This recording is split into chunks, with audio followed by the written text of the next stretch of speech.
Hmm. Well, this is embarrassing. Do you want to see something scary? I did not accomplish everything on my vision board this year. Then why the heck am I smiling like I just won the lottery?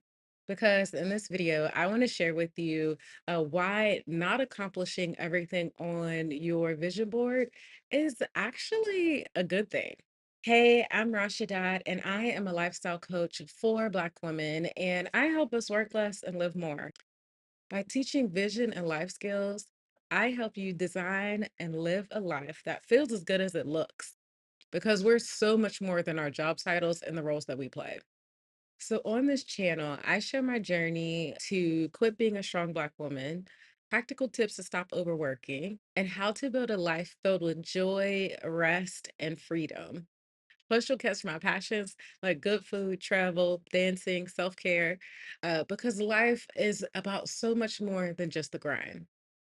If you're ready to create a life you love, hit that like and subscribe button. And do me a favor, share this with a Black woman who's ready to quit too. So, another creator named Frankie made a video on the same topic called uh, Why Your Vision Boards Aren't Working. But I want to give you my thought about that. We've all been told that we need to check off everything on our vision boards to actually succeed at life, right? Check, check, check. But here's the thing, they tell us to dream big, right? So why do we expect that our biggest dreams, we're going to finish everything in 1 year or even in one sitting in 1 month? That doesn't sound like a big dream to me. So that made me start to think and realize that not hitting all my goals or everything that's on my vision board doesn't mean that I've failed at anything. It actually means that I've been dreaming big enough, that I'm stretching myself, that I'm making myself grow, that I'm going way beyond anything that I ever thought was possible. And I think that might actually mean I'm winning at something. If nothing else, I'm winning at dreaming big. Now, I'm not saying that to discount the work that we've been doing. You've been working hard and you should appreciate yourself for that. But I also don't want you to think that just because you haven't finished things on your vision board that you are failing at life, because if you do, then you're probably struggling with feeling like you're burnt out, like you're behind, like you can never stop grinding because if you do, you're never going to get those dreams, that you might have guilt and shame, like somebody asks you about that dream and you're like, I don't want to talk about that. And the more that you're in situations like that, you're going to see your joy decline, like you're losing some of the vitality and the beauty that that dream was supposed to bring to you because you feel judged about whether you've accomplished that dream or not. So I want to give you 3 steps that are going to help you shift your mindset so that you can stop feeling embarrassed about when you don't accomplish everything on your vision board and actually take next steps to keep moving forward. Step number 1, I want you to make a practice of celebrating your wins because the reality is you've made tons of progress. But the other reality is you've probably not actually stopped to appreciate how far you've come, to celebrate, or even to thank yourself or pat yourself on the back for how much you've done so far. We've got to change that because when you don't do that, all you know is I have to do something else. I have to work. It puts you in this cycle of overworking. And instead, when we're grateful for how much we've already accomplished, we're more likely to keep going and to finally and actually accomplish that thing that we did put on our vision board. So then, step number 2, take a step. I want you to actually connect back to your long term vision. Now, there's a chance you might not have had this done in the first place. You might have just come into this creative vision board. You probably just put a bunch of pretty pictures on a page and said, these are the things that I want to do this year. I want to challenge you to go a step further. I want you to think about, what do you want your life to look like 10 years from now? And I know you're like, girl, I don't even for dinner tomorrow. How in the world am I supposed to know what I want for my life 10 years from now? But if you struggle with that, don't worry. That's actually what I teach in my program, Meant for More. So you can always work with me to help you create that. But when you don't actually accomplish the things on your vision board, it's super, super important to connect back to your vision because that is what's helping you see, hey, there's a why. behind why this was on my vision board, why I need to keep going, why it's not a bad thing that I haven't accomplished it today. And it helps you see that it's still going to be worth it to keep going after it in the future. Now, here's the third and final step that I want to give you. Instead of starting your vision board over, I want you to actually look at the vision board that you have, and I want you to refresh it and to reset it rather than starting over. If we restart our vision every single year, we are literally throwing the baby out with the bathwater. We are creating so much more work for ourselves than we ever need to do. So, I want to invite you to think about it just slightly differently. So, when you look at your vision board, I want you to take a step and I want you to say, based on all the things that I see here, a lot of these things are still important to me. Maybe what I actually need to do is to look at why I didn't accomplish those things and maybe adjust my goals because maybe I didn't have a realistic goal. I didn't have the next step in the milestone that I needed to accomplish. I went too far ahead. And so this is a good chance for you to do a bit of an assessment of how you made your goals in the first place and make better goals for next year. As I showed you at the beginning of this video, I did not accomplish everything that I had on my 2024 vision board for this year. Let's take a second and let me show you how I'm going to refresh my vision board rather than starting over. So, when I take a second and I look at my vision board in the center, I have my 10-year vision that started in 2020, and it's going to end in 2030. And so I wrote out things that I want to accomplish in each of these areas of my life. In addition to that, I then made four goals, and you can see them in these green squares here. Um, these are the four goals that I created for 2024. And now that I'm taking a step back and I'm looking at this, I can tell you I overdid it. I added too many goals into a year and I really had one big goal that I really wanted to focus on. And I can see the progress that I made in that goal, but I didn't make as much progress in the other goals. And I also have to caveat, life happened. This year I really struggled with depression. I struggle with a lot of change going on in my life, and I had to make space for me to go through healing so that I can get back to where I am today. So, if you are a Black girl who's been struggling with Black girl depression, take a second, watch this series here. I talked all about that journey, and that really played into how this affected the goals and the things that I accomplished for my 2024 vision. So, let's look at each goal. Let's start with the physical goal. I started my goal for this year was to create a plan of healing for my knee, and I had a coach that I wanted to work on with that. Um, I had a plan to continue working with my naturopath about getting my blood pressure down. Um, I also wanted to continue working on my weight loss journey, redo my supplement protocol. And then I also had some habits. So, in addition to having goals, I also like to make habits that I can do on a regular basis to help me accomplish those things. Let me tell you, I didn't do all of this stuff. Most of this stuff, if I'm gonna be real, let's see. Let's get the X out, the red X of doom. I didn't do this yet. I did continue some of it, but not to the extent I planned to. Um, continue working on my weight loss. I did, and yet I didn't accomplish much. So no to that. And I didn't do this.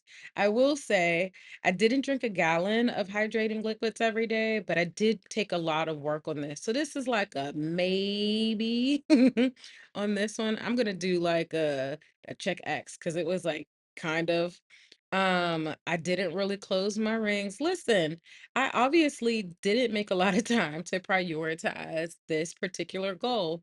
And so, evidently, goal number one didn't mean that it was my top priority in life. It just meant the first goal on this page that I created. And there were plenty of times during the year that I did get my 10,000 steps, but there were a lot of times that I didn't get my 10,000 steps. So all of those are an X. Okay, let's go to my second goal. My second goal was more personal and it was around creating habits. And I have an achievement goal as well. So, practical practices that help me manage and reduce my stress. Now, I actually did a lot of work on this year because it really helped me manage my depression. So, um, some of the things that I did this year might not look exactly like I have on here, but this one I could say I will give a green check to. Like, I did a lot of good work on this, and it's really helped me feel reset and refreshed to finish off this year well and go into the next year feeling really good as well. So one of them were to take 30 seconds when I'm feeling stressed to put my hand over my heart and acknowledge my feels and say I'm okay. And that's really giving me just 30 seconds to check back into me and allow myself to be and feel however I feel in that moment. I definitely did this. Um, get back to scheduling more rest and fun, spend more time with the girls. Now, this was huge for me. And the reason I can definitely say I've did this, it really helped for me to have my accountability group. So every Friday, I do Freedom Fridays on my channel. It's a live event where we come together to create rest and fun as Black women. And I give out worksheets. And it was that kind of thing that, listen, I know that there are going to be weeks that I fall off, but knowing that I am help leading our community in this really helped me stay accountable to myself and to the people that I was serving by showing up that way. So this was something that definitely helped carry me through this year as well. And you can see how habits will help balance the scales in your favor to be able to accomplish the things that are good for us. And then number three was to learn more about and start using EFT. Now, I will say I didn't do this. I just didn't spend much time figuring it out, and I didn't really have a habit in place to really do it. So some other habit goals that I had for the year, try one new place in Charlotte per month. I actually did a lot of this year, which was really great as well. And then I have, this is all a list of different places and things that I could try, and then use good old IG to help me create a list of places to try. Start scheduling when I go to those places, and then create a line item in my budget every month for this. Again, I actually did this a lot because I had Freedom Fridays was set up as a thing that I made intentional plans every Friday to prioritize. Here's 1 hour. Actually, it ended up being 2 hours every Friday to be able to set aside time to go and schedule these things in. And that was huge, huge in making sure that I accomplished this goal. All right. So then my third goal was relational. Now I actually did, I did a good bit of this, and I also intentionally took a pause from dating this year. Just with the depression, I needed to make sure that I spent time working on me so that I could be my whole and healthy self as I was starting to meet new people. So at the beginning of the year, I did this, and then I intentionally took a pause for about 7 months, and then I came back into this and did it again, and I've seen progress in this as well, and I've seen it grow me. It's helped me grow in who I want to be and how I want to show in relationships and just choosing it. But again, one of the best things that helped me with this was not just having a goal that was like, here's what I want to accomplish. I also partnered that with a habit so that I had things like I would try to swipe at least 3 times a week, or I would go to an event where I knew I would meet new people, even if it wasn't about dating. It was just about getting me out there and putting myself in places where I could meet people because I'm not gonna meet that many people in my house, right? Okay. All right. So I can say um, take a break from swiping. I did do that. Um, try a matchmaking site. No, I actually didn't do that. So that's why that red X is there. And then I didn't I need to adjust this. I didn't attend one dating per se event, but I definitely attended one event per month. And that has been really good for me as well. So then now when I look at my goal number four, um, this actually, and I do have it here. This is actually my primary goal for the year. You see that? Yeah. So I spent a lot of time on this, and there was definitely progress in this goal, but I could also see that when I started this goal, I didn't really know what my next milestone was going to be in creating the goal. And so I created this goal like 10 steps ahead when I really should have created the goal. What is the first step that I needed to do to get there? And over the year, as I worked on this, I would journal about this for most of for the first 6 months of the year. I journaled about this goal every day until I got really clear on what were my next steps to accomplish the bigger goal that I wanted. But it also helped me figure out what was the next step that I needed to do so that I could bring my goal back to what do I need to accomplish right now to get me to the next level, and the next level after that to be able to do the next things. So I spent some time really refining this. And I think you should make space to refine your goals as you go. A lot of times we just kind of put a goal on paper and we don't create the habits, we don't create the refinement process. Like we kind of just start plugging away. And I think there's definitely some great tips on to how to create a better goal. And I hope you're pulling some of that from here. So, a couple things that I accomplished. My Insta site looked pretty good. I updated that. I refined it. I actually decided to change how I implemented it. I did have an increase in revenue this year. I got my first paid speaking gig, which led to another one that's coming up soon. I took so many workations this year, and that's normal for me, and I loved every bit of it. And then I did collaborations, at least two collaborations every month, even if they didn't get posted every month. I did quite a few collaborations this month, and that has been really pivotal in helping me make great connections and even getting the first paid speaking gig that I got for this year. So all of these things are things that are a part of my life, and they were all on my vision board, and I didn't accomplish them all. And while I could be embarrassed, I'm actually really proud of myself because I showed up for myself in most of the ways, with the exception of the physical goal. I really showed up for myself in a lot of different ways for this year. And the main thing that helped me do that was having good habits.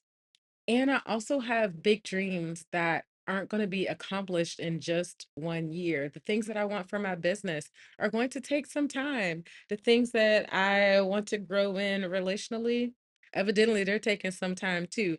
And there's absolutely nothing wrong with that. But in this, I've learned to celebrate my wins, connect back to my vision, and reset and refresh my vision board so that I can keep making progress rather than starting over. And that's been really huge for helping me go on for the long haul. These are life skills that I wish somebody would have told me in high school, but I'm glad I finally have them now. And that's a huge reason why I teach them in my program Meant for More. Because if I wouldn't have had these kind of things, um, I would still be stuck in this mindset that I would be feeling behind, feeling like no matter what I do, I'm never enough, that I'm never going to accomplish my dreams. It could be really easy. That depression, I could have got into that and been really stuck there because I didn't have these life skills to help me keep moving forward. But with these kind of life skills, it gives you the practical ways to keep moving forward and to deal with the guilt and to really help you see I've done a lot. I've done way more than I've given myself credit for, but now I'm gonna receive that and I'm gonna use that as a way to keep myself moving forward. So now you might be wondering how you can refresh and reset your vision board rather than restarting it.